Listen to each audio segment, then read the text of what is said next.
এই যে আমার মাছটা, আস্ত মাছটা আমি একদম সুন্দর করে ডেকোরেশন করে নিয়েছি।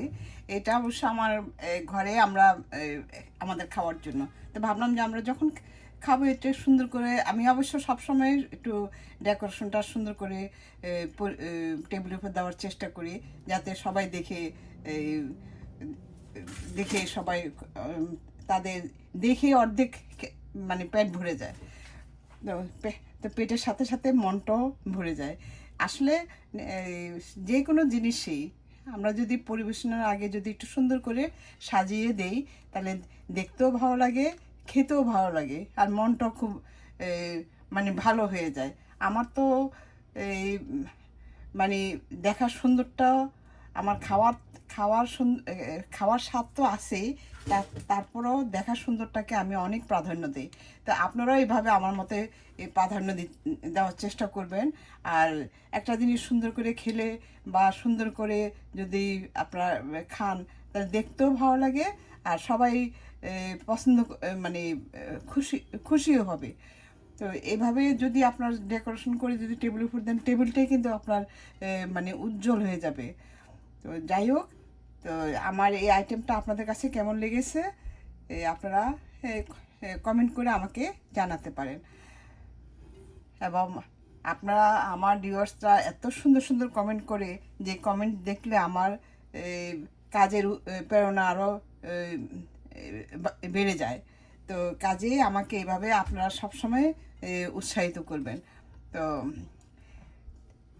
আর আমার পেজের সাথে থাকবেন। তো আল্লাহ হাফেজ, বাই। আজ আমি একটি মাছ ফ্রাই করব। কে কে এই মাছ ফ্রাই পছন্দ করেন? যারা যারা পছন্দ করেন তারা জলদি চলে আসুন।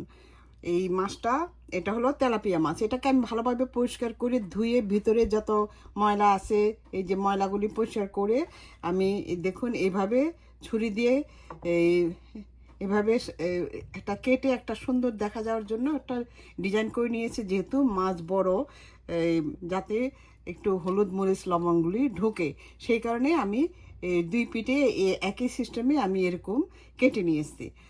তো এখন এখানে আমি 1 চা চামচ হলুদের গুঁড়া, 1 চা চামচ মরিচের গুঁড়া আর লবণ, স্বাদ মতো লবণ দিয়ে আমি ম্যারিনেট করে রেখেছিলাম। এই যে দেখুন, ম্যারিনেট করে রেখেছি। এখন এটাকে আমি ভাজবো। এই কারণ আমার কাছে এরকম বড় মাছ, এই যে ভাজিটা খুবই ভালো লাগে। তা আপনারাও ভাজি করে খেয়ে দেখতে পারেন, আপনাদের কাছেও ভালো লাগবে। তাহলে আসুন একটু ভেজে নিই। মাছটা ভাজার জন্য একটা ফ্রাই প্যান বসিয়ে দিয়েছি। এখন আমি তেল দিয়ে নিচ্ছি।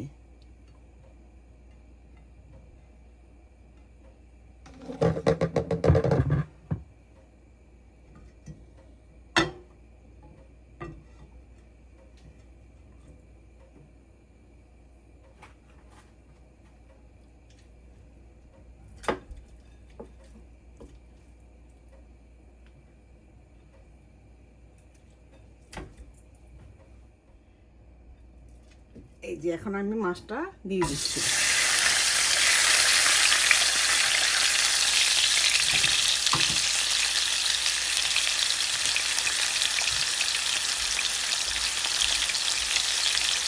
দিয়ে আমি একটু ঢেকে দিব, যাতে এটা অনেক সময় এইসব মাছ ফুটে, যাতে না ফুটে এটা সুন্দর মতো কুক হয়।